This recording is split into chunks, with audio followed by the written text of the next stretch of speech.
you want to get married? I'm the same actually. But Swear? Yeah. Why? Marriage is a beautiful concept, guys. Ask her. No,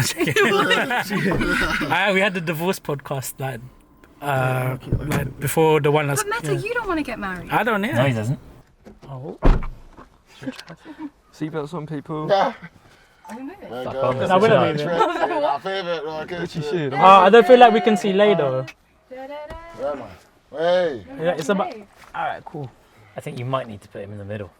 Okay. No, Or because Joe why? in the middle, Noor on the side. Wait, why? I'm here. Hi. Okay. Okay, cool. All right. No, we're recording anyway, though. So welcome to a special edition. This is a special edition of Is it? the Metaforecast. Let's start again. Metaforecast. Wait, hold up. Carcast. All right, Joe. Rewind. This is hilarious. Welcome to a special edition of the Metaforecast and Drive easy. Drive Easy. Cruise easy. No, speak easy with Haroon. Conversations with artists, creatives and troublemakers. And the space that we basically had booked out today somehow ended up double booked. So we've had to improvise. We were going to go in the park. But it's England and it's overcast. It looks like it's gonna rain. Looks like it's going to pelt down. Yeah. So, yeah, we decided to end up in my car. Exactly. So the first podcast in the car, I believe. So we've like broken For us, records. yeah. Literally a podcast, didn't it? Oh, we got a poet. Cool. See, poets, and we've got 3 poets in here. If you guys are hot, feel free to put the windows down. Like, dude, who are you throwing shade on saying we only got 3 poets? Ooh, all right. Yes, Myndstate, spoken word artist, poet. Could be that. No. My name is Noor. I'm a writer. Is that it? It's just like, right. You know, I'm not a rapper or a writer, I'm an illustrator. You set him up. You You set him Can I up. say, Okay. Noor and Ley Speaks, yeah, just all around artist and creative, innit? That's sick. So obviously, I wanted to have Myndstate and Ley on, and now Noor by extension, because they're all amazing spoken word artists, but also have audio projects out and have other things going on. So yeah, like, who wants to go first in regards to their poetry origins in the scene? Yeah, either you two, like, or yeah, Noor's kind of. Mine's kind of long, so I'll try and keep it brief, but essentially, I used to be quite aggressive, actually. Yeah. Just by nature, I was the slam doors, stomp feet type of person, innit? Okay. What age was that? Oh, this was too late. This is till I was about 19, 20. To be honest. You say late 1920. Yeah, no, I mean, well, for me, because I guess... As in 2020? Or like no, you're 20? as in the age, 19. Oh, 20, okay, yeah, wow. yeah, Because yeah. you're how old now, Lay? 27. 27. Yeah. Okay, so what? So young one still. So what was the root of that aggression, and what caused the change and the transition? Tell us more. So I think there's a lot of dichotomies in my life. One of the major ones is I've grown up around women, but I went to a boys' school. So it's like I've always felt a lot more emotionally intelligent than the people around me. Okay. However, I go into a boys' school, especially for those, you know, pretty important 5 years of your development. Yeah, for sure. It sort of taught me to, like, you know what, actually what I say doesn't really matter. No, what I feel doesn't really matter. In fact, stop feeling that, actually. Okay. Better yet. You know, just be hard body, especially like I said, coming from South London. It's almost like you're taught to be like, anything to do with the word emotion is soft. Forgetting that anger is also an emotion. As soon as you hear a word emotion, soft. So like you're sort of taught to like shut that out, and obviously these things fester in different ways. And what would happen is when I was upset about something, my communication was not there. So I'd slam doors, I'd, you know, throw a fit, toys out the pram and all of that. I was in a relationship, and I remember there was basically this story where my housemate had snitched to my, well, at the time girlfriend, that I had boxing gloves, and I was like in the spare room just like shadow boxing the walls, making a fuss in it. And she was like, what kind of things? Like, she's obviously spoke to me, she's like, yo, like, this can't run anymore. What can't run? What were you doing? Like shadow boxing with the walls, innit? Oh, okay. Kind of thing. And just being generally just aggressive when I have things that I'm dealing with, because if you have, in my opinion, if you have a whole partner like, what do you mean you're not talking to me, kind of thing. Like, why do I not know what's going on? Like, why are you taking it out on these poor wolves, kind of thing. So yeah, it was a thing where she obviously recognised through some just random other things that I've written before. I was not a writer at all by any stretch of the imagination, but I like dibble-dabbled and stuff. She was fascinated. She said, you know what, you've written something deep before, why not use this as an outlet? Okay. So fast forward to 2017, I did it a couple times, literally as the purpose of being an outlet. And then I would send them to people, and I think they thought I wanted them to tell me it was sick. So really and truly it was a cry for help, but they didn't see it that way. Yeah. So it was a weird feeling of okay, you're not listening to me, but also you respect what I'm doing. So then I thought, you know what, I don't know where the line happened, but I just decided one day, you know what, this could be my thing. Use these words to sort of speak how I'm feeling. I thought I was the only person in London doing this. I was thinking, you know, I'm gonna be unique. There's no poets around here. I'm gonna do this, show the world what poetry is, because that's so 1960. Come on. Yeah. Absolutely. Comes to 2018 now, and I've officially decided, this is kind of where I'm gonna start taking myself. Started my Instagram. My sister reposted me, and Fury, who knew me from when I was literally Whoa! So wait, he recognised me, and Sorry, there was a beat I've gotten a DLR, what he used to work on, and so wait, how do you know Fury WD? so we go way back in it. So I was such a kid that Because he's a lot older, isn't he? How old is he? Mid-late 30s. I've recognised him, but I couldn't put my finger on where. He's obviously recognised me from young, but also seeing what I do from my sister's stories. I was I see what you do. I do something as well. Come through. My first show was basically headlining his event, and my first performance. That's so mad. So then, That's so mad. there's where He's I a met. dope guy, I met that's the it. likes of Woodsy there, someone called Crystal. She goes by Blue now. Tony, so many different artists. Timo, Tasha as well. She's so sick. Timo, She's yeah. I met them all incredible. this night, so I was okay, well, I'm not the only one. Cool, there's about 10 of us. Yeah, Fair yeah, enough. yeah, Cool, yeah. cool. I can deal with that. Yeah. One and ten, you know what I mean? No, it's fine. A year later, I've been invited to Mind Over Matter by Amalia. Wow, cool. My G, and I've just never looked back after then. I almost never went. That's a story for another day. I don't want to take up too much time, but I was literally there. Yeah. Didn't have the money, but they said because I was late. Right, listen, listen, because I was late. You're consistent. Than He everybody is else. consistent. He's consistently late. Late, Ley Speaks. Hey. I was waiting for someone to go there. I was like, I don't want to be the one. There wasn't a guarantee that I would perform, so I'm like, all right, cool. I've got about £11, and you're asking me to pay 10, and I might not perform. And I might not from, yeah. I said, you know what, fuck it. I performed Vincent van Gogh, so, you know, I'm a rapper, writer, I'm an illustrator. And, the love I received, not even necessarily attention, it was the actual, it's actual attention. Actually feeling seen and people listening to what I was saying and stuff. I was like, do you know what, this is me. I love the writing and stuff, but there was something about the performing it that was just so cathartic, and just knowing that there was other people and just listening to other people's stories. Because I actually walked in the middle of Hayes set, and I was just mind blown. She's incredible. And I just realised there's so much more to this than I thought, and never looked back. That's it. Basically, yeah. Well, what about you, Myndstate? How did you get into poetry? Interesting, yeah. So I think growing up, always hip hop was my thing. Yeah. That was my music I I listened to. can relate to that. Loved it. And I used to love writing. I was good at English in school, but I kind of never thought I related to these kind of rappers. Dead people, dead old people. Yeah. And I remember, I think I must have gone to, I think I waited till I was at uni to buy a mic. Because I wrote a lot of lyrics from 16, 17, but I didn't release anything. And it wasn't until uni when I was kind of with different people, and I thought, you know, you can start putting stuff online. I'm not going to be judged too hard because I'm not with the people I grew up with. There's no something similar. That's crazy. Yeah. And there was a lot of freestyle stuff. The first track I released was over a Nas beat, Nas The Message. Okay, hell, that's with the folk The Sting sample. Sting sample. Yeah. Yeah. Shape of my heart.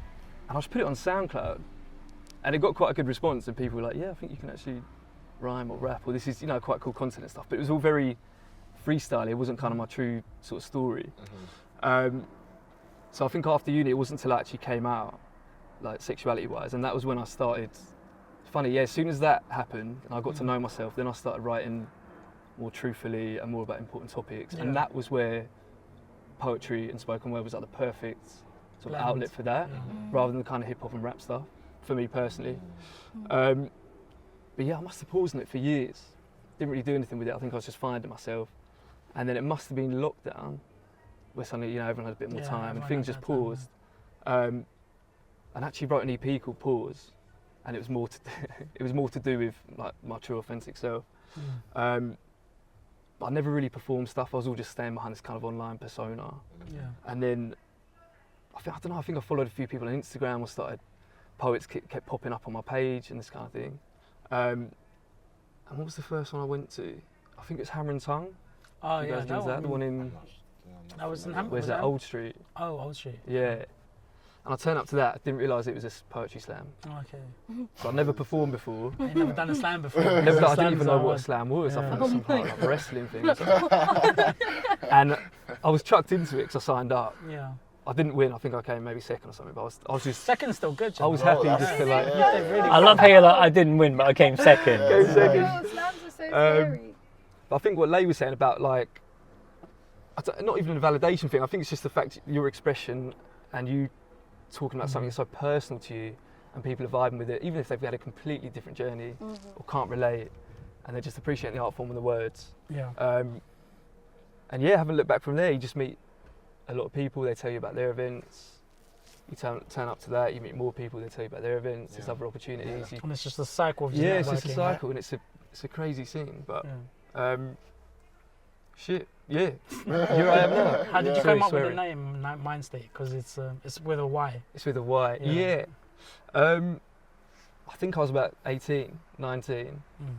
I didn't know what to call myself. I was going to go by my actual name. Was it like your rap name first, before your poetry name? Yeah, probably. But I guess I didn't really know I'd go to, I guess, rap's kind of poetry as well, isn't it? I didn't really know it'd take more of this kind of route. Yeah. Like I still do some hip-hop-y type stuff, but I was going to use my actual name, and then I was like, I want to keep things separate.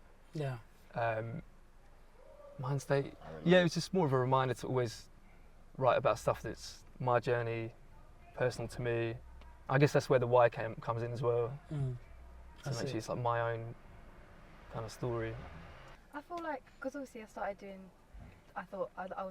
writing rap music, I was listening to rap music, that's kind of how I started in this thing. But I feel like poetry just built a space for that to make sense for what I was doing.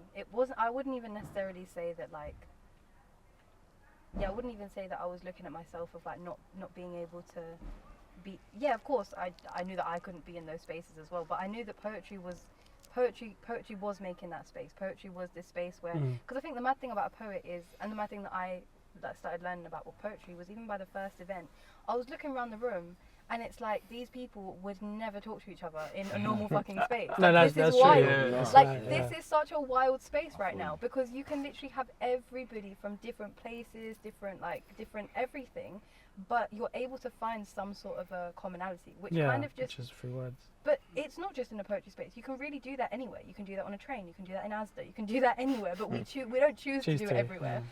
But I don't know. A poetry space makes it easier to understand. You can do that everywhere. Yeah. I think. I think just adding on to that, it's like obviously starting this very early 20s. Yeah. My whole life was spent with friends, obviously within my year group. Yeah. And like just that had been like my main relation to people was age mates, generally speaking.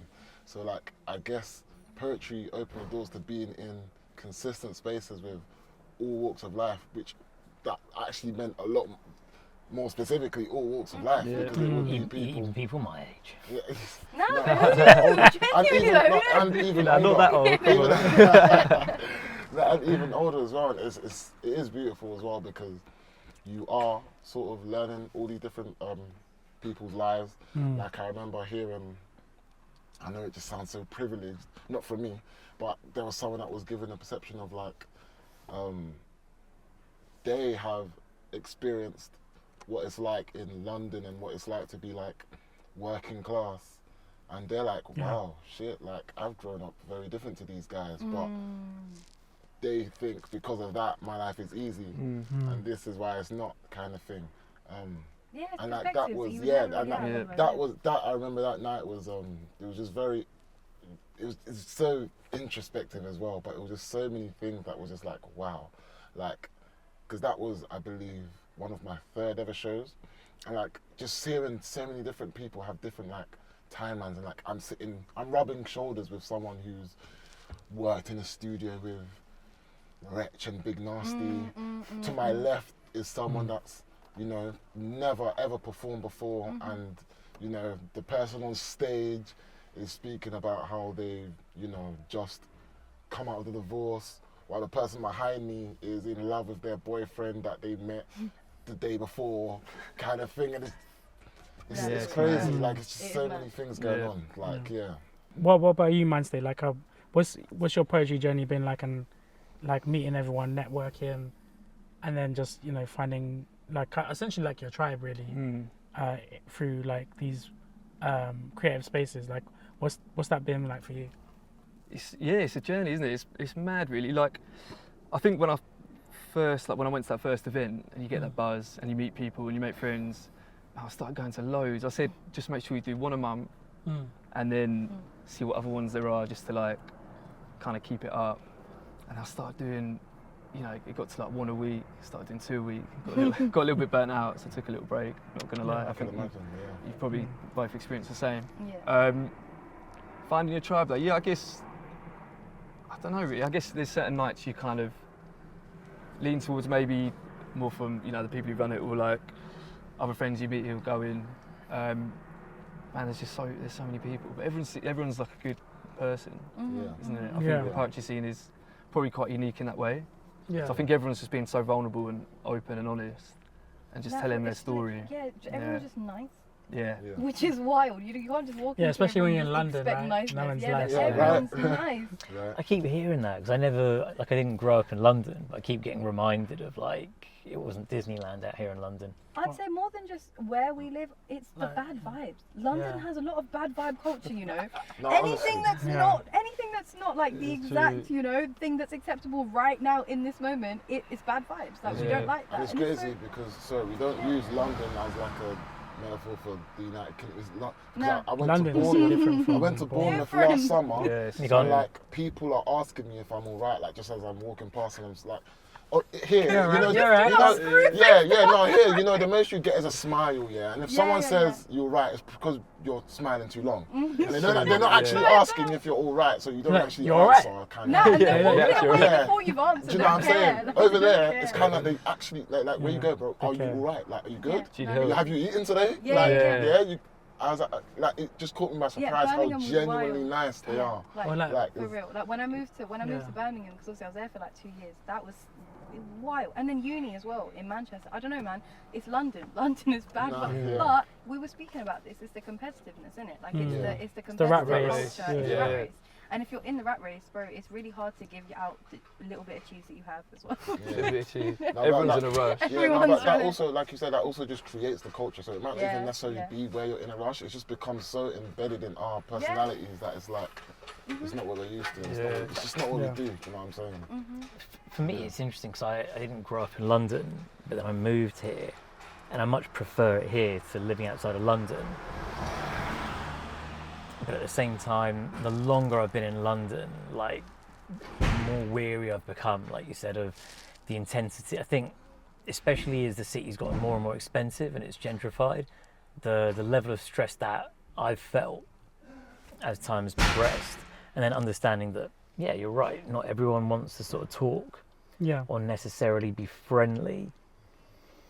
But at the same time, I find like because of the diversity in London, you're more likely to be able to find and create community in London. That's something I struggled with, but then again, I lived in a small town in Hampshire, like outside of Portsmouth. So maybe if you're in a bigger city like Birmingham and Manchester, you can get the community of London minus the pressure cooker of the rat race. Yeah. Yeah. But it's interesting, like the different energies that different places have. I was gonna say, like, since you guys have been doing poetry, like, through your networks, are you using your networks to, like, because obviously you guys have all got audio projects and thinking to do other future ones, like, do you guys use, like, people from the scene that, as producers, as engineers, or as features, like, on any of your projects? Me I know- personally, yeah. I'm doing a one-man band right now. I'm just trying to figure out how the hell to do. Yeah, I sample, sick. I sample the thing, I record it. So yeah, I just find like free songs. I'll get samples from them. I'll make samples from them, and then put that at the start That's and the sick. end of the. So that's what I'm trying to do right now. Not have poetry in the middle, just at the start of the end, and that's literally only because that's as far as my production freaking skills go. Yeah. No, okay. Like That's I good, could be but that's a mixing it win, with that's the a win. audio Yeah. long road. No, it's a good start though. So it's like, yeah, that's so, yeah, for me, I would say I'm doing that one-man band. I think it's difficult to find, really. Yeah. Yeah. How about you? I'm also doing the same actually. Okay. Yeah. I So mean, so yeah, it was always I was like, let's just concentrate on the writing. And I was Yeah. like, oh man, I need to do a bit more. So yeah, I do a bit of production. So on my latest project, did a bit of producing on a few of the tracks. Yeah. Was it like 5 tracks? 5 tracks. Yeah. And I probably had. To be fair, I mixed and mastered them. Well, I mastered them all, mixed a few, Okay. and a lot of them, yeah, a few little samples here and there, like Noor said. But yeah, and then doing my own videos as well, like shooting and editing them. It's just, Yeah, that's. Fantastic. I think that's. It's Yeah. good to do your own stuff, and it's good to wear different hats because obviously it trains you to be independent Yeah, of after. course. Like you don't need a label or anything like that, yeah. or any sort of like kind of. But what's interesting with you, Myndstate, is like there's a lot of people doing the music side of things, whether it's solo, one man or one woman band, or with collaborators. I think like RVJ is someone who's quite good at getting collaborators on board. But the fact that you do your own videography and editing, I'm curious, is that influenced by your day job working in advertising where you're a producer on projects? Yeah, definitely actually. That really helps. Yeah, advertising, yeah, is the main hustle at the moment, unfortunately. But I love how she's like, I mean, it's unfortunately. a nice one though. it's a like, good I industry think to work in. Yeah, it know does that, keep you yeah. creative, and you kind of see. I've worked with a lot of actual, people who just do full-on motion graphics and people do full-on art direction, branding, and design and stuff, and kind of sat with them, learnt with them, or just taking inspiration, and then kind of realised I prefer obviously doing that for myself rather than for these For other client big jobs. corporations Yeah, or something. obviously you care about it a lot more when it's for your own of course. work, but always up for collaboration. Yeah. How do Always. you find engineers though? Because I found like obviously I've done with music stuff. It's difficult to find someone that's on your vision. Yeah. Yeah, so my Very thing is, true. I've had to learn, I would say the hard way, but also it's not really because trials and tribulations and trial and errors as well. That same way with collaborations, you want to work with people that I guess you have a chemistry with. That might not always translate into sonically sounding, I guess, quote unquote good. Yeah. Or it Yeah. might not sonically make as much sense as you would have envisioned. I think the same applies to working with engineers. So you would imagine that anyone that makes a song with Beyonce, it will sound good, or anyone that makes a song with Drake, it will sound good. But that's because I believe they've got to a point in their careers where they know how to, and we don't know the songs that they've made. That the person that they've collaborated with, like, Yeah. I guarantee you, I don't think, as much as this person is great, I don't think a song with me and Beyonce would sound sonic. I don't think that would make sense, I get what kind you of mean. thing. Yeah. Whereas Yeah, I yeah. can look at someone like a J. Cole and I think, do you know what? I think Reed could, and I think the same applies for like engineers. There's some that there are certain things that they do, or there's a style that they have that might not match what you do. So, for example, you might have ones that predominantly work on grime beats or whatever. So they're used to the fast tempoed, I guess, 140, 150 BPMs, and then you're coming with like the slow, non-paced Like not even poetry. 90. You're not really sure, You're just there You're not really talking. sure Yeah. how to Tricky. sort of maneuver that kind of thing. And on top of that, obviously, if they don't understand the vision, Yeah. what you're trying to create, then it's hard. And if you don't really even know how to articulate or That- translate yeah. it as well, Yeah. it's hard for them to pick up, and there'll be a language barriers, I guess. It'll get lost in translation essentially. And even if what you make is, I guess, palatable, it will still be missing the thing that you want. Yeah, And for me, because I am the creator, if it's missing what I want it to have, then I'm just not happy with it personally, kind of thing. So you found your engineer for this project, like your upcoming one, through trial and error? So funnily enough, he's actually the person that engineered my first ever project. Cool. So yeah. So Cool. and we've both acknowledged and seen the improvements and the growth and stuff. More so with myself, and not just because like he hasn't grown at all, but like I think I had a lot more growing to do. But also, as an engineer, for you to produce a whole like I guess EP, you already have some form of experience and you know what to do. Whereas I was going into that blind. So I already had like more learning to do anyway. Yeah. So we've already acknowledged like how much each other has grown. But I think now we make it. It's almost like I'm a firm believer. I don't want to take this off on a tangent. I'm a firm believer that right person, wrong timing is a thing. 100%. Because I guess at that time, he technically wasn't probably the right person for me at that point in time. Whereas now we've gone around in our own journeys and reconvened here, and it's like, you know what, this makes sense now. Like we both. But on top of that, I don't see myself being a kind of person that has one engineer. Yeah. Like also just because I want to experiment with other people and see what other engineers bring out of me and what I can bring out of them, kind of thing. But I guess it's also just to see yourself create different sounds as well. Do you know what I mean? That's it. Yeah. With Myndstate, you're on your EP, is Straight Jacket on it as well? It is, the live version from Grooveverse. Yeah, because I was just wondering, like, the idea and the concept of, obviously you're playing on the idea of a straight jacket as a extended metaphor, but it's also like straight jacket as in like this one thing that everyone has to like conform into, or like, heteronormous. Is it like a sort of comment on heteronormousness? So it took us through how you came to like write that piece and what the process was. And is it also because it's a live thing from Grooveverse? Is it difficult to put that on Spotify, knowing that it, like, do Grooveverse own that as well? Or like? Yeah, so it was so the reason, basically, when I wrote that, I think it's one of the most personally one of the most powerful pieces I've written. So I didn't write it to music, and I think like from what Ley was saying, I didn't know anyone that I could find to work with who would make a beat that would care about the topic as much as I did, and because it's so personal.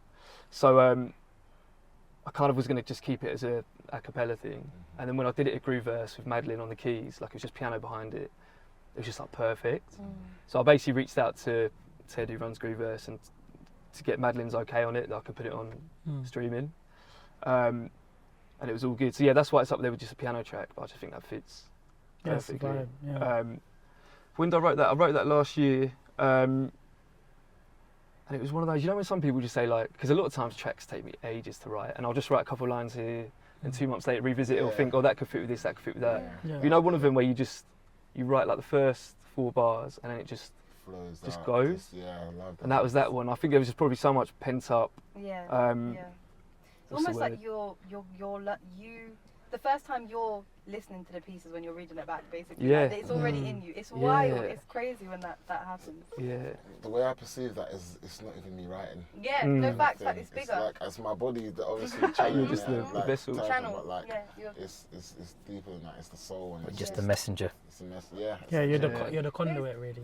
They say like talents come from God. Like. Yeah, I believe so. I believe that too. Like, there's some pieces. There is a piece in that as well, because I think there's a lot of talents developed through hardships. Like, obviously when you go through some things, most talents are developed through hardships. I'd say, like, you go through something and then you either hold back or you need to find some way to express this, because you can't just say it because it's a bit wild. So you need to find some way to like, jazz it up. And I think that's how, like, with writing, with expression, with all these things, I don't know, man, I feel like it makes sense. Like, what's do you guys have, the creative process for each of you, is that, what's that like? Is it you being solitary, or you being among people, you being in nature? What does it take for you to like get in the vibe? It's different. There's no rules. Yeah, fact, there's absolutely no rules. There's times when I'm in the shower, Shower, like mate, a shower bar bars comes to me, and I'm like, do you know what? I'm gonna Fuck repeat this it. in my head Yeah. until Yeah, Yeah. no, yeah, do you know what? No, because Literally. that was my thing before, yeah, and I lost one. I was pissed. So now, You jump out. bro, I'm getting Shampoo out. in the head. Bro, I'm getting out. Yeah. I'm getting out. I'm gonna. If my phone is on charge, I'm running downstairs, dry my hand, write it down, go finish my Hilarious. shower. Yeah. Or if my phone's right there, obviously I just dry my hands. I do. I'm Just not- leave a voice note or something. Do you know what I'm Yeah. saying? Mine was, yeah, I the do bedtime that as one. well. Yeah, the voice like, notes. so Yeah, for like yeah, for yeah, like yeah. melodies and stuff. Yeah, Like, yeah. say, because yeah. sometimes I might have written something to a beat, and say if it's a YouTube beat, I write it, or say if it's something I can copy and paste, I put it there. Yeah. But there were times where I'd go back to it and it's like, oh shit, I forgot how I Sang forgot the it, melody yeah, of how I wrote it or sang it Yeah. or whatever. Yeah. Because like I started like voice recording as well. Mm-hmm.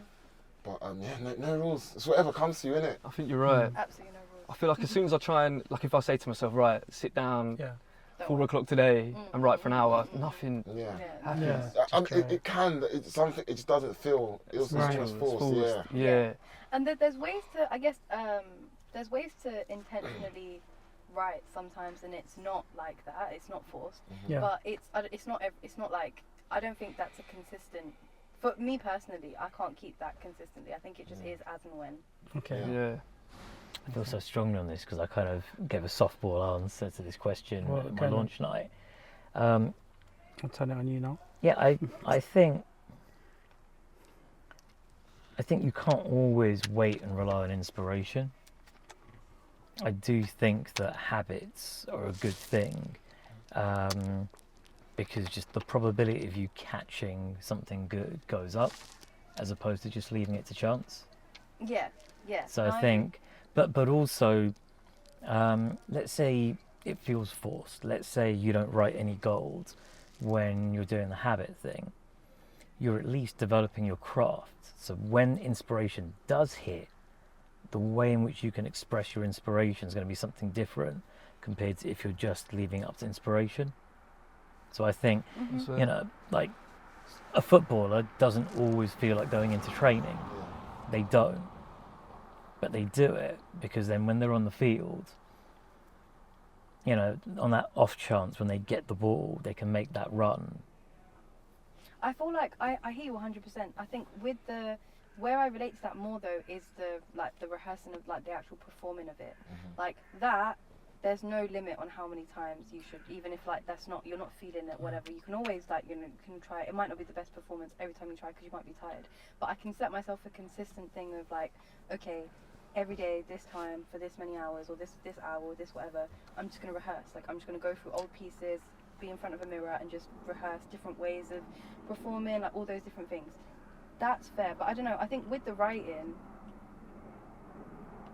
I've gone back to pieces that I've written intentionally, like what is this? Like Yeah. genuinely, who wrote this and why? Because What is it? Yeah, Is it but- good or bad? bad, Bad, bad, yeah. so But bad, again, so I don't bad. agree like, with writing's this, like- patterned bad, like it's not okay. So I attend a writing group once a week, and there are so many times I've just said to myself, I'm not attending today. Or I've signed on to, you know, I've logged onto the call on Clubhouse and I'm like, I'm just not feeling it. And yet every time I've forced myself and I've just gotten in and done it, something has come out of it. Yeah. See, I understand that. My thing is, I feel like You're not always going to want to do stuff. yeah. So even going back to your football analogy, I was even going to use like athletics, for example. If you feel like you have to do a whole like training regime for a week or even just for a day before you can go and do your 100 meters, then that's sort of, it's putting yourself in a box. You're limiting your own potential, and you're also doubting yourself because you could probably still run 100 meters just off the bat and beat like a good 90% of the population kind of thing. So in that sense, just looking at myself and just my own writing history will be different for other people. There have been times where I've had to write with time constraints, or I've been given like I guess something to focus on, whether it's a topic or you know there's a theme for a night and I would like to match the theme, and it's like okay cool, well me knowing that I hate to use my phone, this is next Friday, it's Tuesday today, I've got essentially 4 days to finish writing it so I can start actually learning it. So in that sense it's like okay, waiting for the inspiration is kind of, it's not a wise decision. So then in that sense, then you almost do, but then that's now a thing where you have to create the environment that you want, if that makes sense. Yeah. So and yeah, then yeah. either way is, I guess, essentially the crux of it is the right environment, because even if you are inspired and you're not in the right environment, fair enough, but if you're not, that means you're probably not going to get to write. So once you are inspired, what you do end up doing is trying to find the right environment. So I guess it's more so the environment that you need to create or at least be in, and you just need to want to. But I'd also ask, like, how many people here actively edit and redraft pieces Yeah. afterwards? Yeah, for sure. Because I think For when I sure. talk about like habit, you're creating more raw material that you can go and edit. Like, if we don't get into like habits and stuff, we can't edit a blank page. And like you made a valid point, which is, you know, I mean, going back to an earlier podcast that we talked about today, where Noor and I were talking about greater opportunities as poets and writers, being able to make more money. I feel like if we're going to get attention on ourselves and we get people commissioning us to write pieces, that's when, you know, there is a set theme, there is a deadline, there's a whole bunch of things. And, you know, life happens. You know, we all have bills to pay, jobs or businesses or freelance gigs that we do. And, I don't know, parents, children, partners, depending on which stage of life we're at. So I feel like, again, the practice is important, or some sort of habit. I mean, I'm not yet at a daily habit, but I know that when the writing group I'm a part of is running, I know that guaranteed I have to turn up at least once a week. And I just know for a fact that there are probably more often than not, I've not been in the mood. But you sort of just force yourself. Thing is, do you get to those sessions and sometimes not write anything? No, I've always written something. You've always written something. Always, but I've had to force myself because I think a lot of the times we can talk ourselves out of things. There's the inner critic. The other thing is one of the things that I would actually challenge when you say, look, when you write intentionally, you've looked and gone, what the hell? Not every time, guys. I am a good writer. No. But I'm going somewhere with this, because the thing is, there's been many times where I've been like, especially where I built up a really good track record in these writing groups, where the format for the writing group I'm in is someone pulls out a prompt. You know, they're like, all right, I've got this book today. Give me a page number. Give me a line number. Here's a prompt. 5-minute free write. And I think, especially when I've built up a really good track record of week in, week out, raising my game, dazzling people, there are times where when I'm not in the mood, I'm like, the thing that's bothering me is, well, God forbid, I sit down and I either can't finish a piece or I write something and it isn't up to scratch. How is it going to go and be perceived? Like, what you've got to get comfortable with is that the majority of stuff you write isn't going to be good. Almost like Myndstate. I've always been into rap music and I've always been into writing. Did English A-level, was actually going to do journalism for a degree, and then I realised what it actually is. I thought journalism was just writing. It's like, yeah, I can do that, yeah, let's go. So I've always had that background, and I would modestly say I've always been good at writing, kind of thing. Now, when it turned into something creative to use, I think the ease of which I sort of transitioned into it and how natural it was for me, I think that's why. And there's been certain times where whether it's messages people have sent me or just things, and I know that can be deemed as external validation, but it almost validated what I already thought, kind of thing. So it's like, wow. Or it might be something I'd heard there were so many things that I believe are just not coincidental, that going back to what Noor said, it just felt like, do you know what, this isn't even me. This is some kind of higher power. But where I agree with. I think there's a divine source or well that we can connect ourselves to. My thing is, I feel like where I also did have the natural part of it as well, when I go into these situations, I'm not saying I'll never write anything dead, but I will be able to hold my own because I still can naturally write. It's just that it's not going to be to the level of what it would be if I felt connected. It's not as personal. So like I did actually have a studio session with Millie Rose, probably about a month ago now. And like I was saying to her, like, this is like 30%, man. If you like what you've heard today, then both hats off to me, because this, I'm at 30% right now. Like, I just didn't, I wasn't really there. But that's you. So what I would argue is that when we create, we often don't know how it's going to be received. Yeah. And quite often, it can land well with someone else, and someone gets something out of something that we create. But do you not feel like, you know, like when you wrote, like, for example, that piece Straight Jacket? Yeah. When you've written that, bro, nobody else needs to hear. You know, when you've written a piece, that's it. no one needs to hear it for me to know this is that piece. Yeah. Like, people will confirm that this is that piece once that I piece. show them. But best believe, once I write, for example, there's one that I wrote, Moon versus Sun. I love that poem that I wrote so much, and I knew it when I wrote it.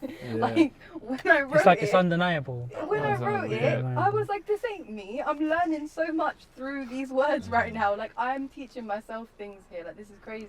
Yeah. That's So so I true. hear what you mean with the whole, and the external validation. It is important, but I don't think that's what makes this is going to be a good piece. This is not going to be a good piece. I think And similarly with not thinking something's a good piece, I don't think it's external. I don't think it's not even necessarily about what other people are going to think of this, or am I going to hold, like, am I going to sound like a bad writer or anything? No, it's just that if I've written something and I don't like it, I don't want to do that. it's not going anywhere. is it? Yeah. Yeah, you got to be your audience. Yeah. Like, Always. I'd always write.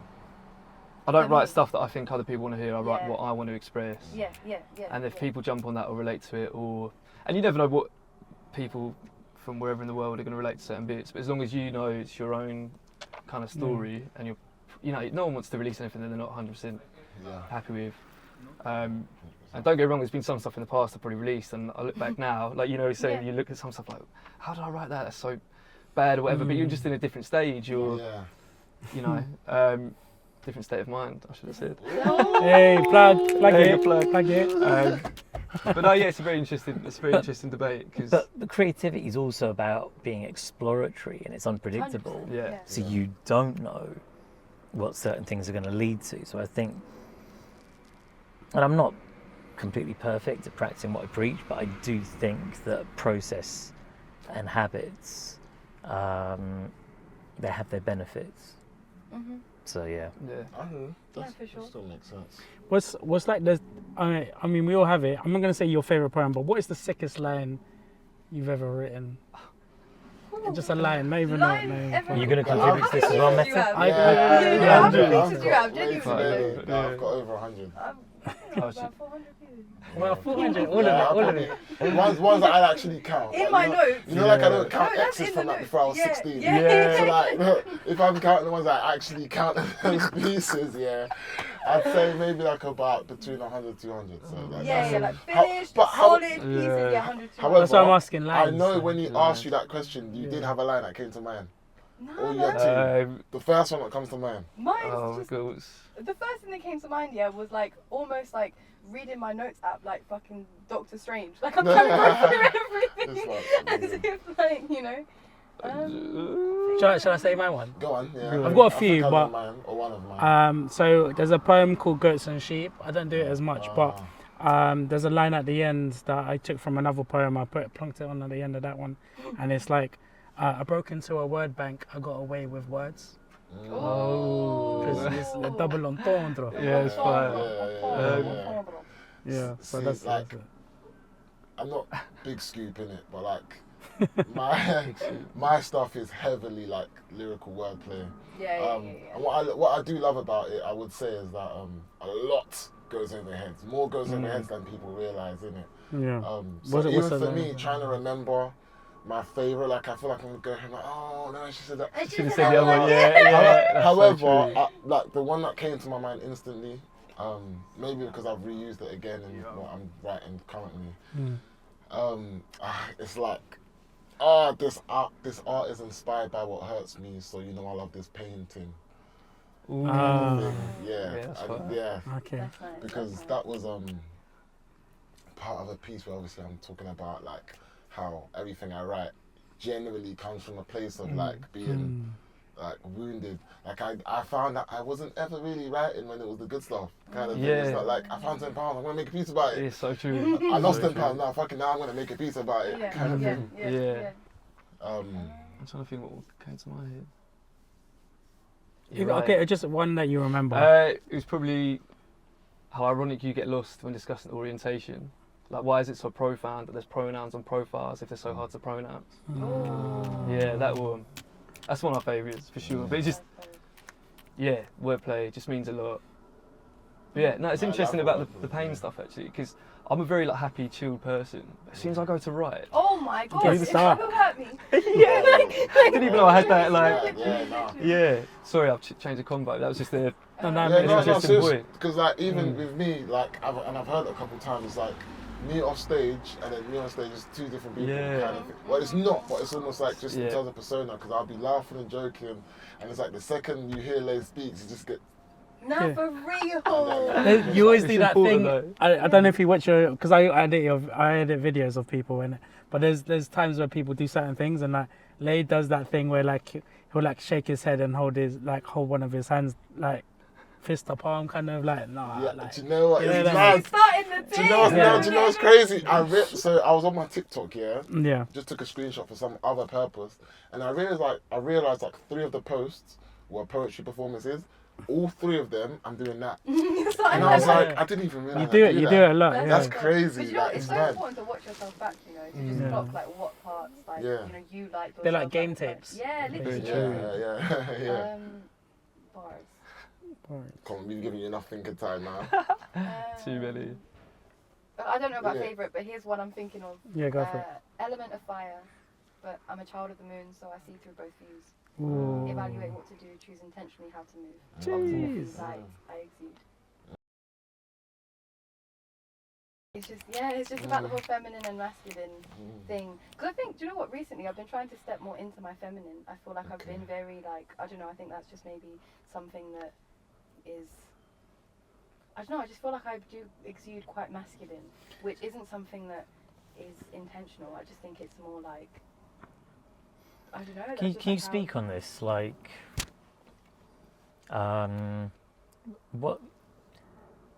what's prompted you to be more mindful? Because I think that about a lot this? Of the, because I think that a lot of the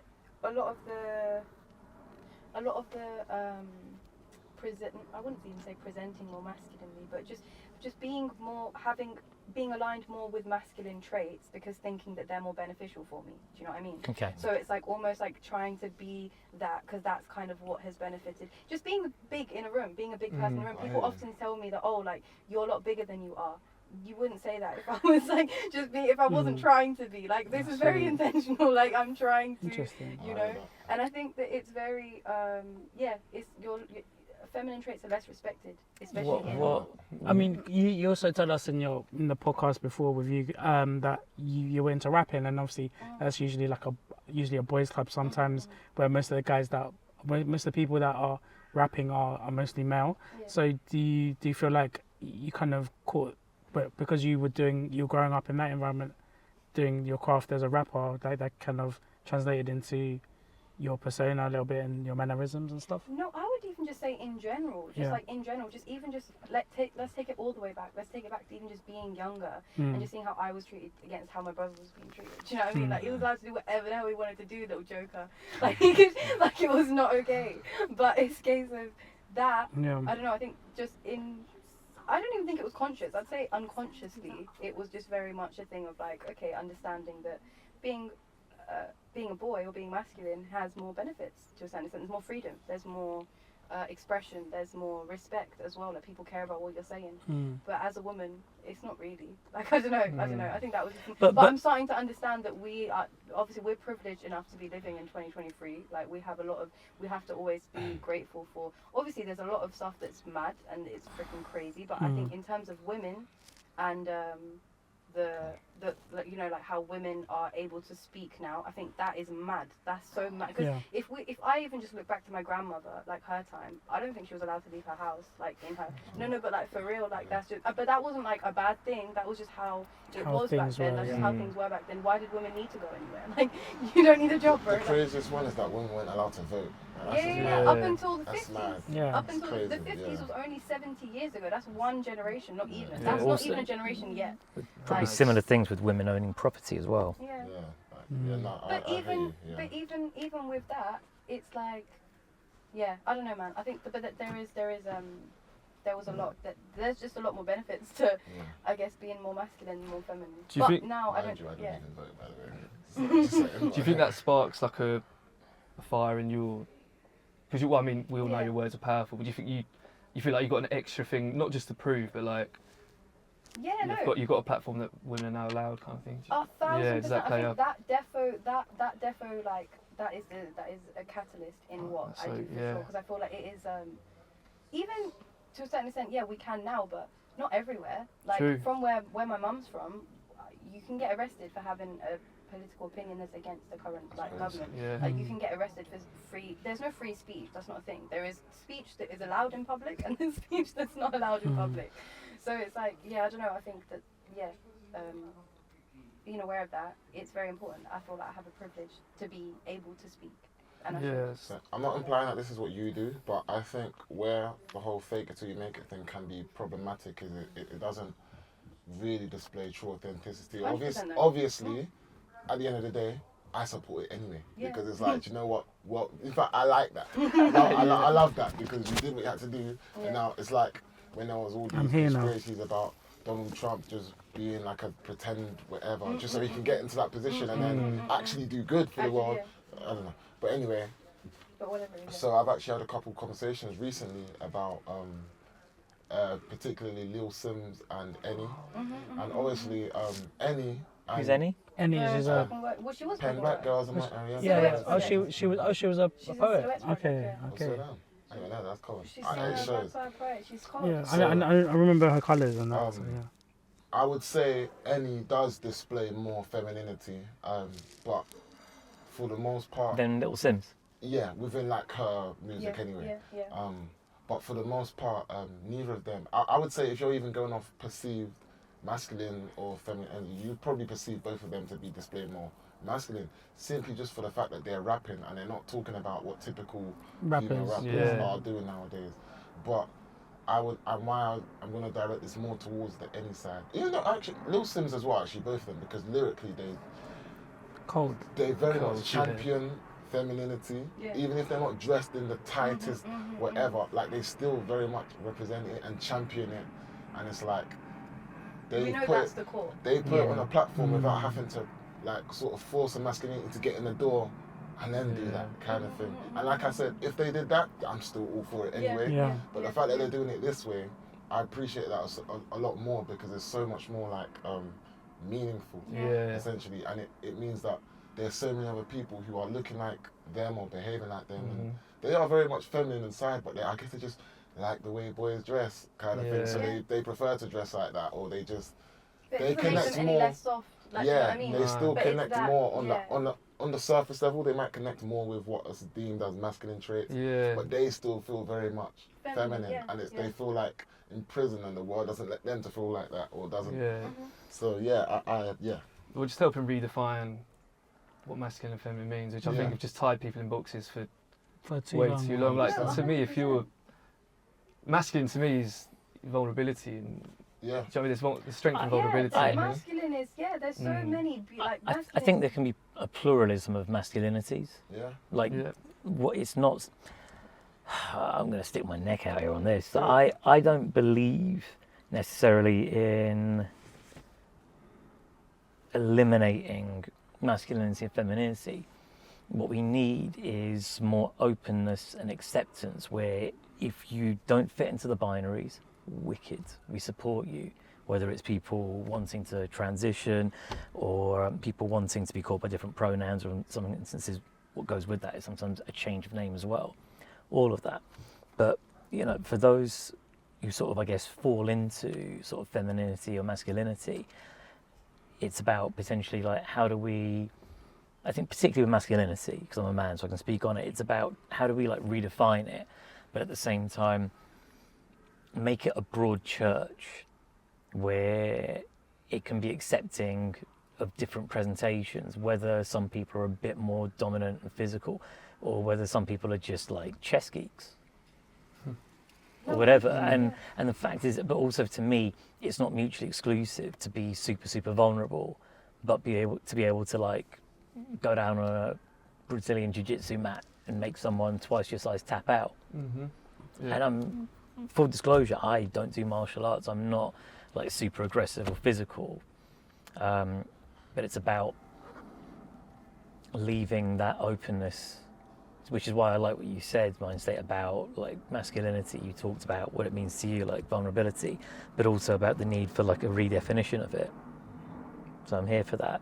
But if we're talking about all these different types of masculinity, these types of identities, you know, we've only really skirted around it, but I'd like to go into it a little deeper with regards to your identity, which is, you know, if you can talk to us a bit more, if you're comfortable with it, of course, about your journey on coming out and becoming more of your authentic self, and has being an artist and a creative facilitated that, or do you feel that you were able to be a more authentic artist once you've had that conversation with yourself inside? Like, you know, which one comes first in your journey and which one feeds the other? Or is it that once you get to a point of there's momentum, it's like a flywheel and they just feed each other? Like, talk to me about that.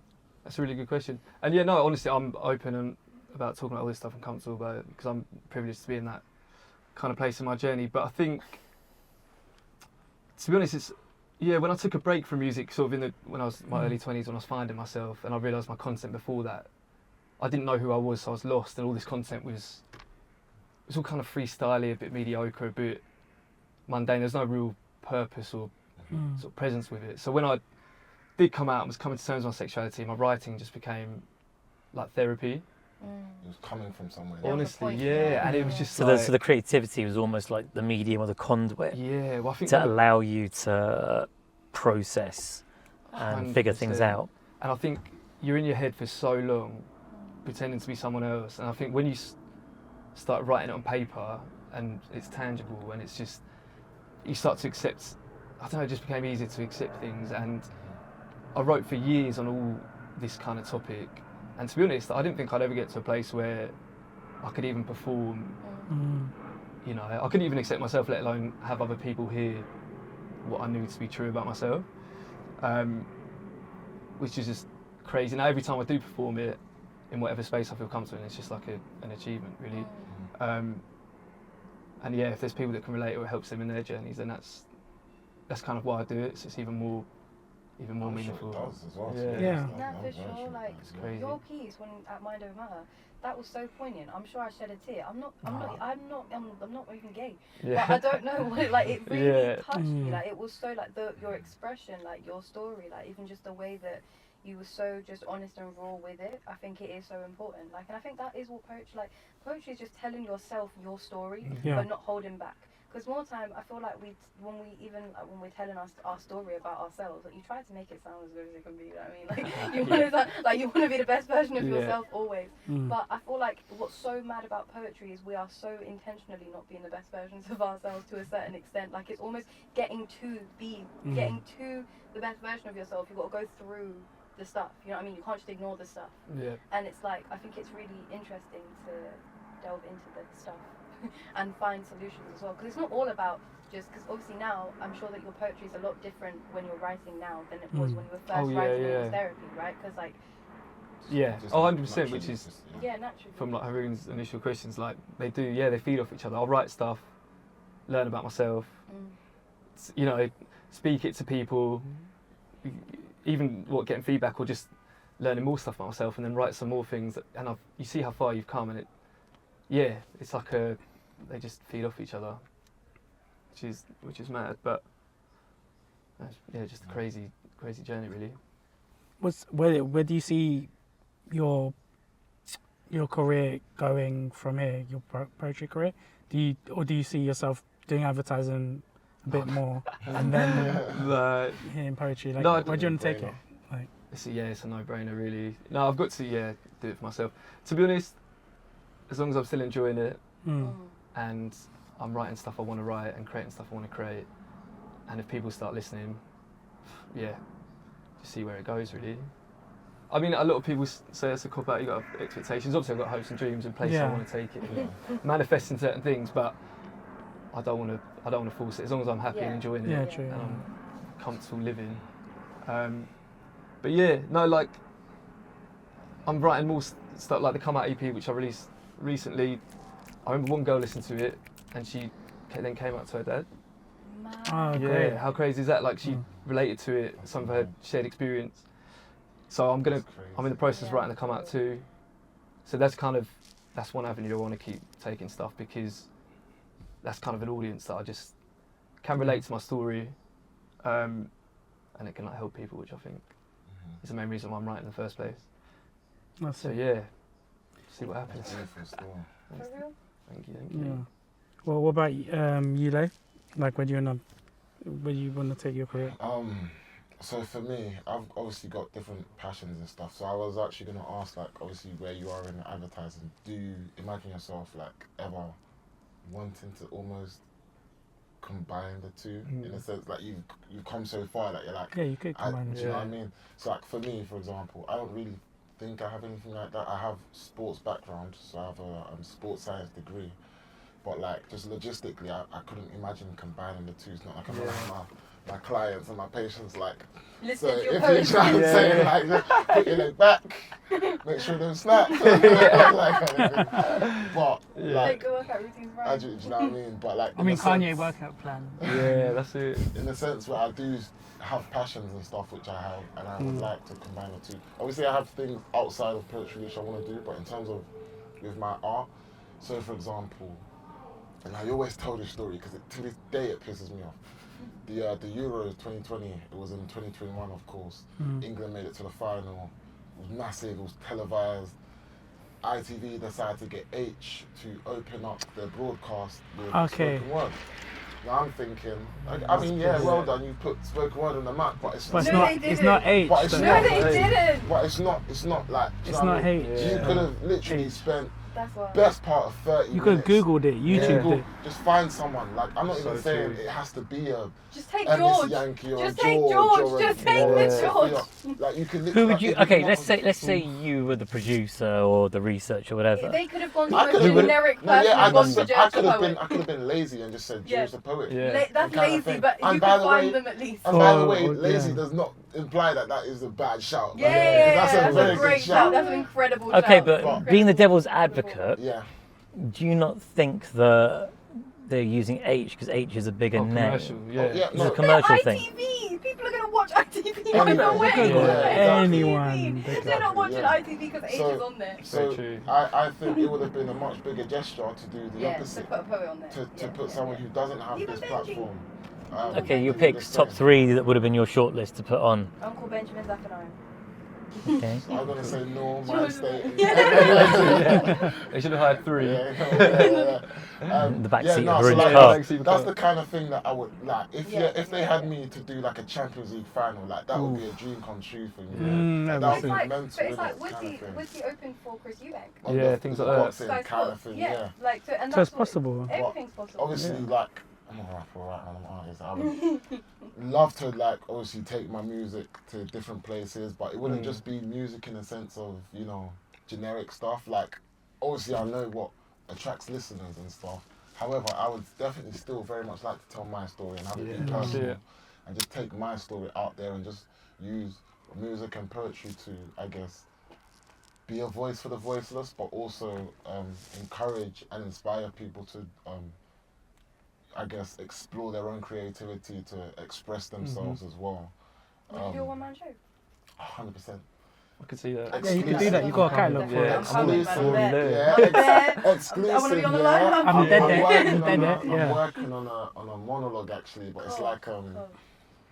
it's not theatrical, but let's just imagine white background and it's a monologue in the style of like I guess a dialogue. So Like your inner thoughts. so I'm speaking to people, but you don't hear their voice. So it's kind of like, Okay. hey yo, cool.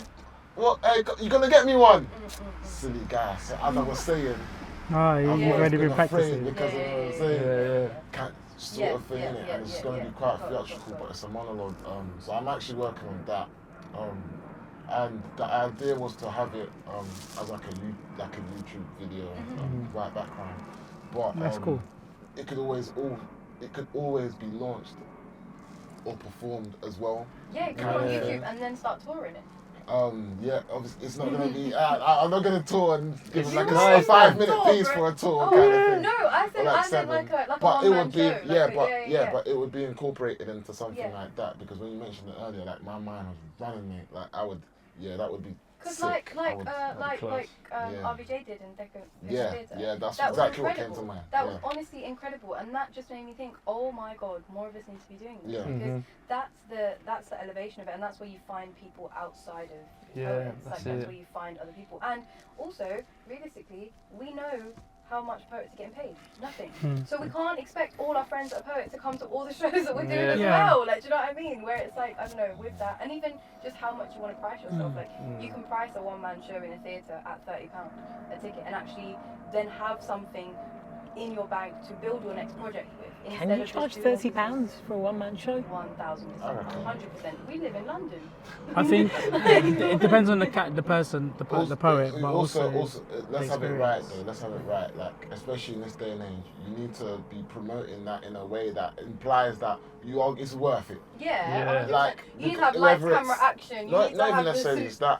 I reckon if I saw someone was advertising their one-man show for £30, I'm like, okay, respectfully, I respect you are incredible, but £30, why? Even if it's a thing where there's food or there's drink or like. But you know what? It's That is experience, us isn't it? though, and I agree with you. But that's our mentality. Whereas someone working a normal 9 to 5 that just wants something to do on their Thursday night, they're not going to think twice. £30. Yeah. They're just going to Yeah, be like, okay, I'll 'cause just they go work out to full dinner time, tonight. so, yeah. I'll just go out and do this instead, and they're just Yeah. going to go do that instead. Something different. Yeah. On the flip side of that, I do guess as well, when you see £30, you do assume that, okay, I mean, they're not mad. Like, they're probably not- charging they're not. £30 for a Yeah. reason. For a So, reason. Yeah, they're It's like worth voices it. in kind of. power. Like, you Yeah. know you're getting something for £18 for Yeah. that ticket. You know that not every event is going to charge £18 and it be, it's So that's something that I was actually going to address though, because like, we know that. So for your first show, would you still go for £30? Because they don't know that yet. Oh no, not first show. Yeah, okay, no, cool, no, no, yeah. You kind of build up to it, don't It you? dep- yeah, it Like depends. even with voices, I feel like they wouldn't have started on the ticket price they're at when they were doing their first shows. Do you know what I mean? I feel like they've Supply and never demand. built up to Yeah. where they're at as well. Similarly with a one-man show, like you wouldn't do the first one at that, but you could that could defo be a consistent thing, even a yearly show, and you could do it at that rate to a certain extent. Yeah. Well, you can kind of know your level, your audience. Yeah. You can kind of, if you're growing, guess how much you can charge, that kind of thing. Yeah. Yeah. I mean, how much would you spend for a show? A theatre show, Yeah, no, just a poetry thing. a poetry event. Yeah. I feel like average. I'm not gonna lie. Open mics should be okay. Depend. All right. If they're paying the headliners, I'm happy to pay like a little bit more. Yeah, £10, £15. I'm happy to pay. If no one's getting paid, I'm so sorry. Why is anyone paying more than £5 in this establishment? We're here for vibes. Like we're actually just here to vibe, and that's fine. And I'm happy to be here to vibe. But let's be realistic about this. No one. We're either all eating or no one's eating. No, but that's also, and this is not a diss here. That's also a consumer way to see it. Yeah, Like, say 100%. if I've bent my back, and this is the kind of thing that I love about Rayon, RVJ. Yeah. He's the kind of person that, not to say he's done it yet, but he's the kind of person that will put the money down for the Yeah, he puts his put the money down down. and then the Yeah. value. and then say yeah, the tickets are free, kind of thing. Whereas not everybody, some people say, okay, do you know what, I've had to pay £300 for this venue, and for it to be sustainable and something that I bring back, I would need to see that back, at least some of it back. But and that's why in I doing think, so, Yeah, you're but right. that's what I think in running an event, part of should I start this event, should I go down this venture, is where is this money coming from? That's Yeah, got to be in the beginning stages, or should I start the event? But what I would And there's credit, many places. It could be investors, it could be funding, or it could literally be ticket sales. But if your thing is only ticket sales, then you've got to understand what you're giving, what your market is, what's going on, and what situation you're putting yourself in. Really, like if you've only got one place that you're getting your economy back from, which is ticket sales, you're not going to be able to pay. And everybody has to accept that, and that's fine. But I think it goes into like why you'll start an event in the first place, and if you should. Or Yeah, I think that why is a strong component because like anyone can just throw in could just make a show or a thing, but like there's got to be There's actual gotta be a why. thought. Like for example, scratch that. Okay, that's a free event that you do, right? Yeah. There's a why though. The why is there's most of the audience in open mics are poets anyway. So let's tailor a show specifically for poets to share to other poets and get feedback. Dope. Yeah. There's a why. There's a reason for that. There's a purpose in the community. So it makes sense. Coming back in 2024, 2025. So plug, go on. But yeah, cheeky plug. Yeah. Wow, yeah. It's I good. think underestimate the business side of things. Yeah. Yeah. Definitely, there's so much to learn. Yeah. Like Yeah. you are your own as artists. You're your own brand, your own business, all thing you're that. trying to I plug think- and sell, yeah. and like I think good. I think, but you do advertising, so you understand the power of branding. But yeah, I think poets, if they want to be taken seriously as a headliner, because as someone that runs events, I've had people ask to headline and stuff, but they've not given me any like examples Reasons. of their work or reasons. Like you go onto their IG, like they don't have, good pictures of themselves to help promote the Oh, event. they ask you. Yeah. Oh, okay. I like- think meant like you. Yeah. Okay, Yeah. So But I've had that as a podcaster. I've Yeah. had people come up to me like, "I want to be on your podcast." And it's like, "What have you done?" And they've got very little to. yeah. I'm like, what? That's Yeah. small talk. Yeah. No, it's a difficult one. Gosh, it's But I so mean, bad. going back to what we're talking about with events and stuff, just to sort of loop back to Rayon, just to sort of give him his flowers and recognise certain things. It's not just that he'll put money down himself and invest in putting on certain events. I feel like he also finds ways to put unique spins on events. Unique spins in terms of he'll go beyond There's normal Side by side. locations, Food, certain people. Yes, the food. incredible. I can't believe I've not been to one of Rayon's things, given that he There's could. one on Friday. There's Right. one on Friday. Friday, Right. Friday, Sorry. Friday. If I ever do get married, I'm my What needs to be my real? caterer. There's a plot twist. Interesting, if not when. Yeah. So you- No, it's not my you- type. no, I mean. Don't take it personally, RPJ. So you're, Yeah, no, so yeah. you're okay with marriage? Yeah, no. I've never really felt like that was for me, I'm not gonna lie. As someone that's not religious, Yeah. you'd have a hard time convincing me that there's an actual benefit to marriage than actually being that person. Now, I don't want to make it very mad deep, even though like I hope everyone's comfortable with that. But like just looking into things. Say what you're going to say. Say Like, it. see, I just believe that marriage has become a thing where it's more of the meaning of it than the actual feeling of it. So What do you for mean? What do you mean? okay. I don't get what you're Right, saying. so, Like there's obvious- financial benefits. to marriage, Traditional. Yeah, so I think reasons. everyone's attached to what it's supposed to mean rather than actually being in it for the reason. So you So say, for you're saying example- that people like the idea of it.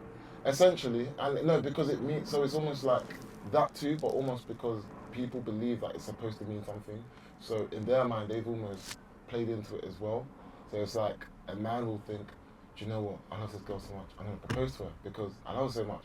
But it's like, really and truly, it's not necessarily that you don't love her, but it's like because you feel like, okay, Okay, so cool, but let me just skip to Say, the point I want to say a make. point and then I want to loop back on The that. point I want to make is essentially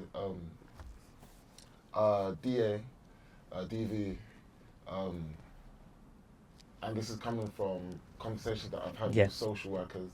They tend to spike, not just increase, but spike in certain scenarios. Obviously, I'm sure we're familiar, like England playing football simply. Yeah, that's the first one that comes to my mind. Yeah. That's one of them. But also, interestingly, scarily enough, one is After marriage, marriage Yeah, and after also pregnancy. yeah. And the marriage one, it's almost like an entitlement. There's so many different reasons. I wouldn't understand the psychology of it, but one, it's almost like a lot of the times the partner has said, like, I don't even know where this came from. He wasn't like this before. Other times it may have been that, but maybe they thought it would change. And like I'm saying, like there's a whole ideology that comes with marriage that's like on both sides. It's quite toxic and it's almost become a thing where it's. But that, It's like an uncapped acceptance where it's like, no, we need to cap that. Like, there needs to be But something it- we can or can't do. but- Whereas a Almost, marriage yeah. kind of makes it like, okay, we're here now, and this is it. but- I but do to see that me, perspective. I would argue that that's not down to, and please let me make it very clear. I'm not into marriage. Like I've been married, I'm divorced. Been there, done that, baby. Been there, done that. Yeah, Yeah. t-shirt. Well, And Lost the over it. don't even get me started on losing the house. But who got the t-shirt? but I'd argue that marriage just happens to be that bubble or that vessel in which we see those things happening. Because really, the question that I wanted to ask you, Ley, I was almost going to say Leander, go full without the abbreviation, is when particularly guys go, oh my God, I love her, I should marry her. Do those people even know what love is? Like, is that love, or is that being besotted or having that intense feeling? Because to me, love isn't a feeling. Yeah. Like love, like for me, Feelings are volatile. yeah, Put down. What is love then, guys? No, I feel like love is a compound of things. It's not just like, one it's thing. unconditional. No. The only time love is unconditional is when you've got a kid, and even then, your kid is not guaranteed to unconditionally love the way you. I see it, because of what we are talking about, if they say hate is a strong word, be careful how you use it, that it's exactly the same as love. And I see it as there's three different, well, there could be more, but I see three different types. Okay. I love you, I've got love for you, and I'm in love with you. And those are three different levels of love. And if you're experiencing a romantic love, the form where you're creating a family and you're talking about, I think that is, I'm in love with you. You can be in love with your child, like that kind of thing. You don't see someone on the street and just have love for them. You might extend grace or humanity. But that would be people that you would probably refer to as acquaintances, maybe friends that aren't necessarily as close to you. Your actual friends, your closer friends, you love them. Maybe even your family, you love them. But I don't know if you say you're in love with them. I think when you're in love with someone, it's almost like it is, okay, see, I hear what you're saying, because unconditional implies that, like, if this person was to do an absolute mad thing, switch up on you, you would still love them. But then... You might have to leave, but you might as well love them. Yeah, but then it's almost like you're almost telling yourself that you can't do that anymore. So I think, so for me, Yeah. I don't think it's actually about marriage. I think it's about when people then decide to live together. And I think quite often, more often than not, when people get married, they decide to move in together. Yeah. Would you move in with a partner? Yeah. Yeah. But marriage, see the thing is, I want to do. Okay, so I want to do everything basically except get married. Why? I want to be with one person, but be with one person, faithful, all of that, raise a family. You want everything. but Ley, but going back. married to do that. No, I'm not saying you need it. I'm not saying you need it. But I'm just questioning, like, if we all agree it don't matter, what's the strong dislike towards I think so. For example, my parents aren't married and they've been together best part of 40 years, Oh, two that's kids. That's like my best friend. Right, My and best they've friend's parents been never got married, but they've been together. and they've been together, and putting a ring on it would not have changed anything they've done. And then when my granddad passed away a couple of years back, there was a financial advisor sniffing around, and he said, for financial purposes and tax and stuff, you should get married. And to me, that just took away the whole sanctity of marriage. What, just for... It's like another business or something. Yeah, yeah. And it doesn't change the way I feel about someone. That's like I think that is just it, which is so sad, because imagine, like, in that situation, if that person didn't advise your nan that way, or it would just be a case of, oh, well, this is...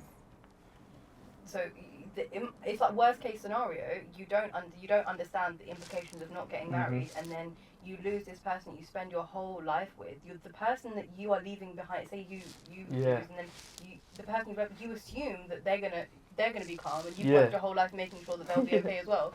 And then by the time you're gone, they ain't got anything either, because you didn't get married. I know it's wise. Oh, they say it's wise, yeah. But like, you see how in American football they keep like a ambulance by the pitch. That's crazy. But like, it's just in the sense of precaution, because you know this is a mad thing.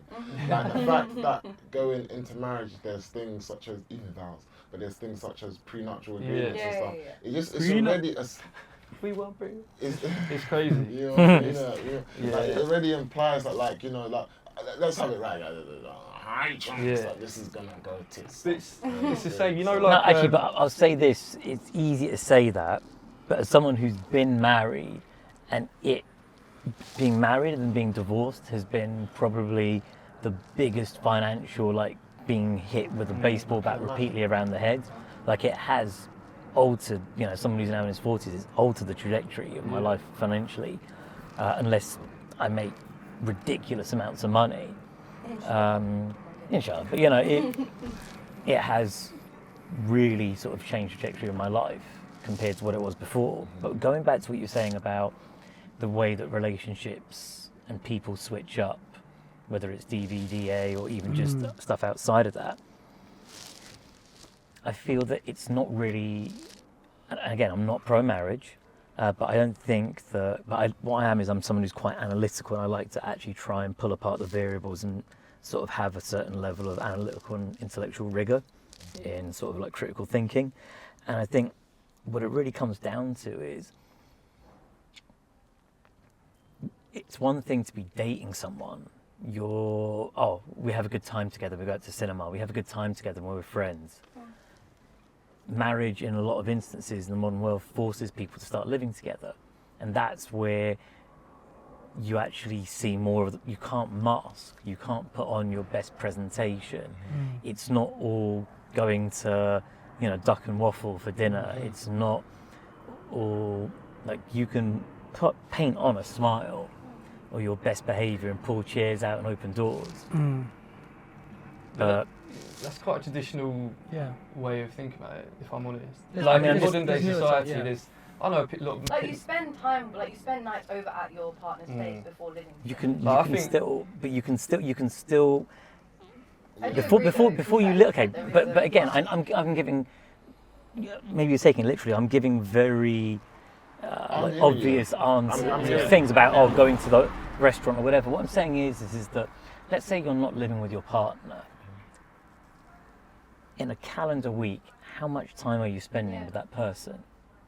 And then think about if you're actually living together.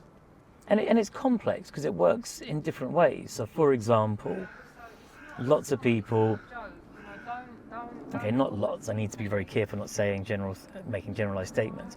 But think about the fact that during the pandemic, people who lived together didn't have the distraction of 50 hours a week at a job.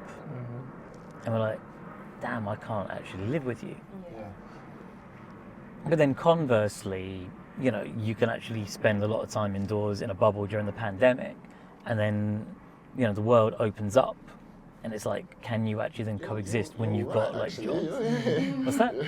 It's like you look He's at like, your partner that's like, why I don't want to get married. You're right. No, but it could be the other way of going, actually, we don't know how to adjust when we've got more balls to juggle. I'm just saying that it's very complicated. That's back to love then, because to me, love is, okay, there's a debate whether it's a feeling, but if you want to make those little things work with each other and keep growing together, do you know what I mean? That's... See, because I was going to say, so when you are apart, even if you're going over like to each other's houses, I think what it is you are working with each other's schedules and you're working with each other's time.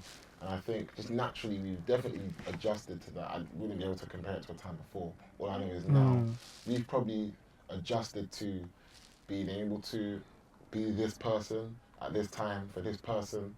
Whereas when you live together, it's almost like instead of making your worlds fit with each other, your worlds have collided. You now have one world kind of thing. And then once the mask essentially comes off, you might not really know that person.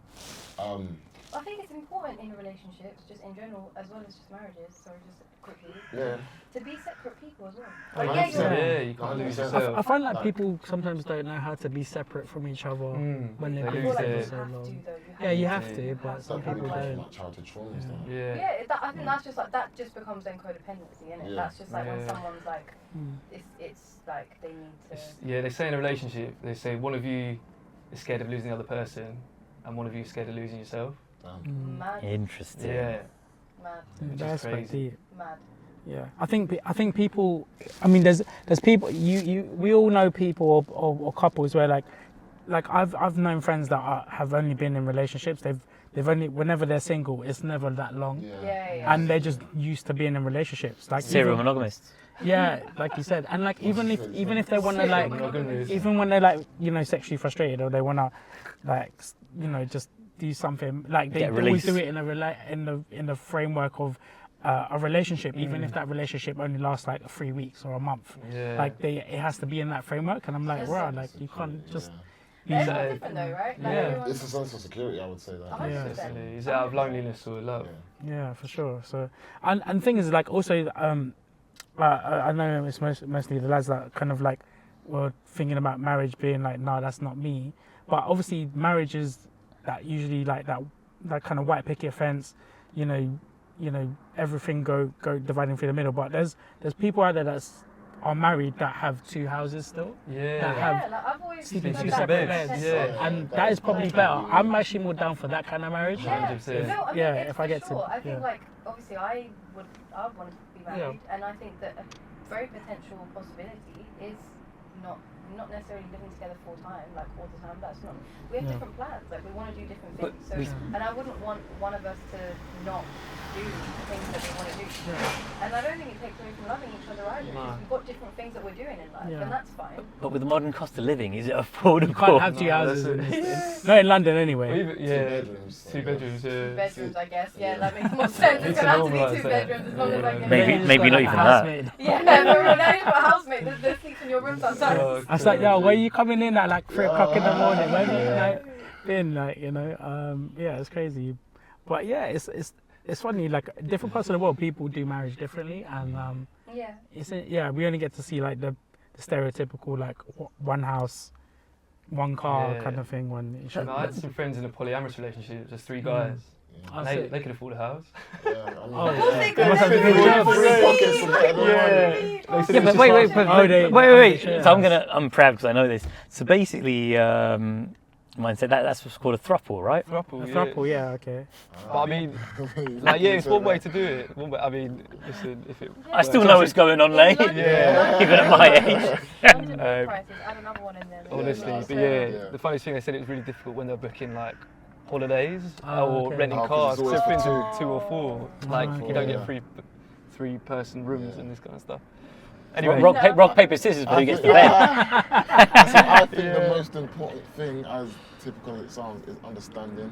And Yeah. the reason I say that is because with understanding, you can get to a point where it's like, so for me, I always grew up saying like, I don't think I could ever be with a white partner, because I always grew up with like black friends and I felt like I couldn't relate to them. And it's like, when I started to actually talk to like more white people as I grew up, I was like, what do you mean they don't? Bro, there's people, that kind of thing. And like, because I felt like they wouldn't be attracted to someone that comes with a black man's swagger, or I wouldn't know how to approach them like a white boy kind of thing.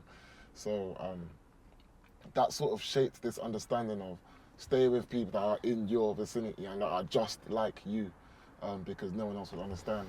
But I think as I've grown up, I started to realize that you are going to be different, whether it's, you know, people that have grown up with very strict parents, so they've just not really gone to parties and they don't really have the same cultural understanding of things, or they don't really have social media. So like, you might have a very different understanding of life than someone else, but because you understand each other and you understand what each other want and each other need, then everything else just doesn't make any difference anymore, kind of thing.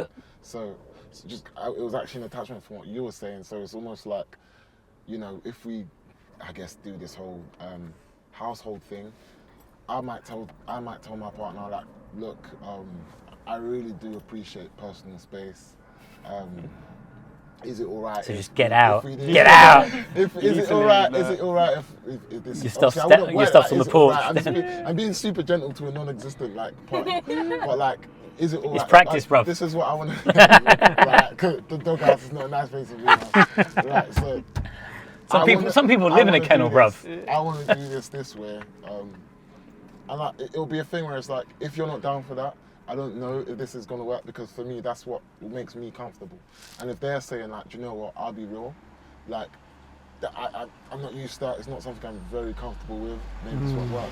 Or it could be a thing where I'm the same. Or it could be a thing where it's not something I'm used to. However, like, let's see if it can work. And I think the understanding is the most important part of that, because you could be head over heels and say, yeah, let's do it.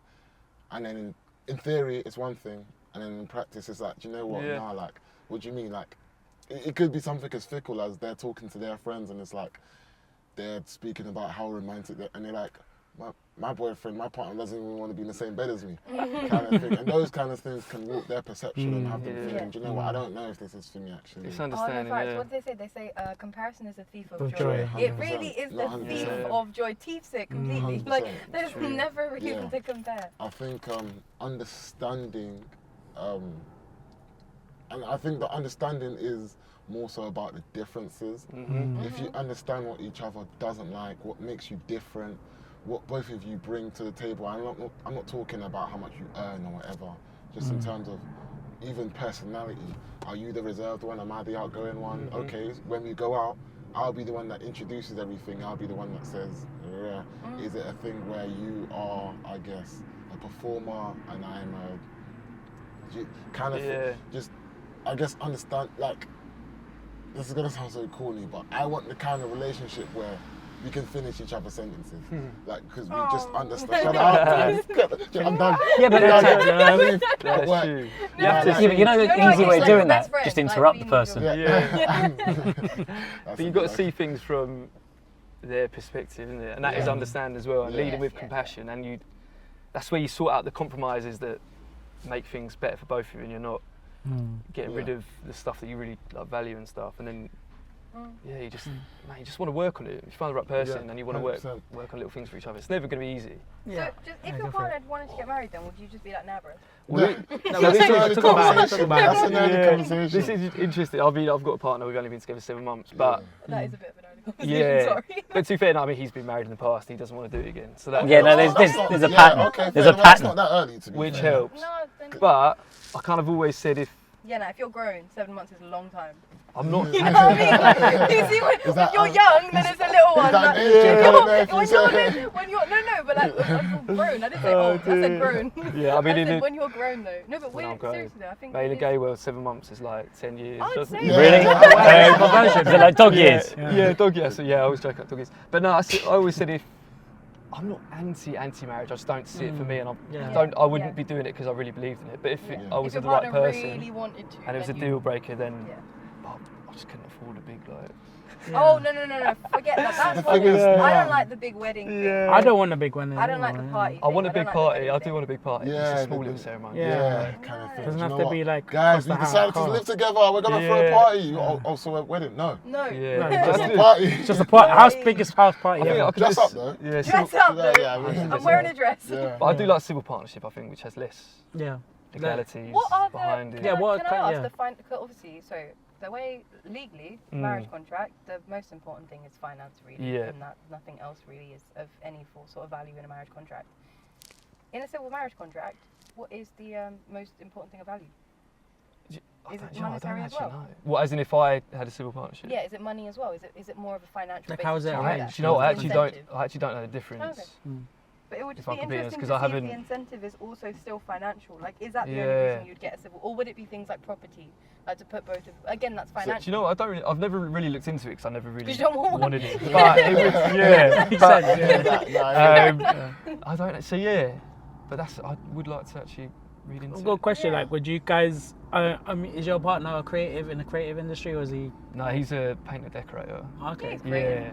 I guess that is creative, to be fair. Would you guys see do you guys see yourself like being with, like, do you date other creatives, or do you? Yes. Okay. No, see, Good for me, question. That's like it's annoying because I don't want to. Like, I would So love to, have you been dating other creatives? Yeah. Oh wait, this podcast is so, taking a turn. No, do you know what? Because for me, right, I would like to just not do that and just keep business and pleasure, like, and not say that this is just business and you're just a colleague or whatever. Like, you are genuinely friends in it, but like I see it as like I would. I thought the other thing was business. However, the problem is, mate, creative is one of the things that make, or being a creative or certain creative things, it's one of the things that is an attraction for me. Like, if you was to ask me somewhere way out of this, say you guys are just my boys from like secondary school or something, and we're talking, or it's at a party, like a games night, whatever. Oh, what do you look for in a woman? Like, one of the first things I'm saying is a creative. Yeah, like, because that is just so attractive to me. So it's just like, damn, kind of thing. So you're divided on it. No, I definitely want to. You're okay with dating creative? Yeah, no, I'm more than. But it's annoying as well. Yeah. Okay, Noor, where do you sit on this? Well, I mean, I've never dated before Shaq, but I think this is fucking great. I'm not gonna lie to you. I would highly recommend. I feel like we talk a lot. We are good communicators. Like for real, there's so many positives. The vows are gonna be insane. They're gonna be The vows are gonna be crazy. insane. You know what's gonna be jokes? You're gonna try to outbar each other in the No, vows no, section. it's and honestly- oh, you think you got the hardest vows? Watch these vows, blood. Like, Yeah. yeah. Let me change my It's gonna be like mic camera action. Like we're gonna be performing these freaking I'm playing. But like it is. I think it's I think it's nice to, like you're saying, it's nice to be with someone that's a bit similar to you, have that understanding. Like because as you like, understanding is the most important thing. Like if you can have understanding with somebody, then that's dope. See, that's another thing, which like, I'm talking about understanding coming from the differences. I think what is so comforting is when people understand you because they've a shared experience with you as well. So yeah, of course that as well. But I wasn't even necessarily, because when I hear creatives, I think very broadly. So I think often people just refer to like artists. Dancer could be like dance, like I'm genuinely like, so specifically singers and dancers to me are like the most like attractive. I mean, no, like I do love a poet and stuff and the wordsmith, but like singers and dancers, those two talents are just, I love it. So basically voice and movement. Probably, essentially, but I am very much attracted to creators in general. So you could be an actress or just there's more. Painter. Listen up, ladies. You could be an actress. You could be a painter. I put Lay's Instagram in the bottom of the description. I've got a friend who's a writer. I've got a friend who's a writer, playwright, and she claims that like when it comes to dating, she's like actors and musicians are the worst to date. Right, they say this about all creators. What's wrong with us? Do you know what? Is it I like feel an ego thing? Everything. You know what? Yeah, people are jealous. Yeah, no, don't say that, because that makes us that. We put ourselves above them. I'm in a relationship with, I guess, a non-creative. Like I'm with a teacher. Even though I'm an artist and I love other artists and so forth. So, firstly, in the context of relationships, I don't look at it as a divide between a preference one or the other. I think there's a lot of people who've been in sort of artist or creative relationships where it's worked well. I also know people who've been in them where it hasn't worked well. Mm-hmm. You know, they haven't had the right balance of the yin and yang. I know people who've dated non-artists and they've just not been understanding about their path, and other people who've dated non-artists and just had the right balance and been supportive. What I would say is that, I don't know, I do think that us as artists, we can be a little bit sort of self-obsessed and self-focused. A little bit, yeah. I mean, no, but I think... So I don't think we're easy people to date. I think the problem is that, and this is where we're volatile people to date. I can't remember what the point that was being made was, but like, I think, essentially, you'll probably remember anyway, I think a lot of us start this because we've come from backgrounds of Trauma, like, pain and trauma. yeah. I can't remember what the point was earlier, but a lot of us, especially when it comes to like poetry, our art comes from It's so personal. that, do you know what I mean? So I think what that then develops into is, you know, our art is an extension of ourselves. So even me saying I created a second Instagram, you saying that you wanted to split, you know, I guess the real you and the poetry you, it's almost because you feel like you don't want to have this be part. But recently, what's happened with me is I've almost come to this acceptance that, do you know what, this is me. This is you, Like, this actually and is you know me. what? I feel like with dating non-creatives, maybe if they're not so interested in the poetry part of Not for you, you. which is like, this is me though, Yeah. bro. Yeah. And it's like they might just not like poetry. They might love you. Yeah. It might be such Yeah. a perfect. But if they're not interested in the poetry part, it's a bit sticky because now I feel like you hate me a little bit. Like just a little bit. Like, but you don't. You just don't care about my poetry, which is fine. But yeah, I get you. When it becomes like when your creativeness is so ingrained in you, you need a partner that's also going to appreciate that because it's part of you. Yeah, So that's they need it. to also be able to, you know, which means they don't have to be. Yeah, but you could be creative, dating they another need to creative who's so engrossed in engrossed themselves. in they don't give a shit about themselves. you. Yeah. I couldn't do I don't that. think that, I wouldn't say that's because they're creative. That sounds more like a... That sounds more like a selfish. that's what it is. Yeah. Like, I think one thing about creativity and expression is it also does, as it is an extension of you, it also does highlight a lot of you. So whether that's your bad traits, just your traits, your good traits, like the real be. Do you know what I'm saying? There's only so long you can hide, kind of thing. So if you are, I guess, narcissistic or certain things, eventually it is going to show. Yeah. Like even through your poetry, let alone wherever your poetry takes you. Can't hide. Do you know what I'm saying? Yeah. Either way, it gives you something to write about. Eventually, Yeah. for swimming, Yeah. eventually the tide goes out and then you realise who's wearing boxes and who isn't. What an expression, bloody hell. Brother, I'm a poet. I mean, so I think, so with something like that, I believe those personal traits will only ever be amplified by that. I don't think they are, what's the word? They don't go hand in hand, essentially. They're not mutually exclusive, that's it. Because I've met great people before finding out. I've got friends that I was friends with before they became poets. So the likes of Amalia and Sad Girl Winter. And it's like they were dope people who then became poets. And it's not like they became poets because they are self-obsessed. So it's like these aren't traits that make you a poet. It's almost like just because of maybe it's different shared experience. Like, and furthermore, let's have it right. These kind of personalities are in all walks of life. It's just that our thing is talking. Yeah. So, you know, literally, you know what I'm saying? Like, you're Chatting. Not really, I guess athletes and stuff, they don't really show much personality. All they do is their thing. People that work in the tech world. An athlete, do you reckon, like a baller, you can't date someone that would never come to a game? Well, not you can't, but it would be a bit disheartening. Peter Crouch, you know Peter I know Crouch. what you mean. It might hurt your heart a little bit. Peter Crouch says that his wife she doesn't even know who he's playing. Oh, when he used to play, she didn't even know who he was playing for, let alone he was playing against half the time. But do you think that'd make him a bit sad? Because I feel No, like not he really. was a bit sad about that. Understanding. Depends on who you are. That's Depends on who you are. That's where it comes in. Understanding. Because like, if he knows that, If she's listen, expressed I'm a footballer. She probably didn't even have to introduce himself as a footballer, but he knows from off the bat, like, she doesn't give a monkeys about football. But like that almost makes it even more genuine because it's like this thing about you, like I will absolutely support whatever you're doing, by the way. But just don't expect me to be coming to bloody Stoke against when it's a Champions League final, like a big occasion, I'll be there. When it's your debut, I'm there. But like, come on, man, like. And I will obviously come to the odd game, but I'm not an actual football fan. I'm just going to be sitting there bored and confused. I guess that's important as well, like not having to put that on your partner. That's also very true. Because I think some people would see it as, well, let them know if they cared, they would make the effort to. And it's like, I don't force on people, man. Yeah. I just don't. Don't force them, man. Do you know what I mean? Like, That's nuts. So, what have we learnt today? We've learnt that marriage is a no-go. Not needed. That's what we learned. It's surplus. Yeah, superfluous. And but you guys are down for love. You guys are down for relationships 100%.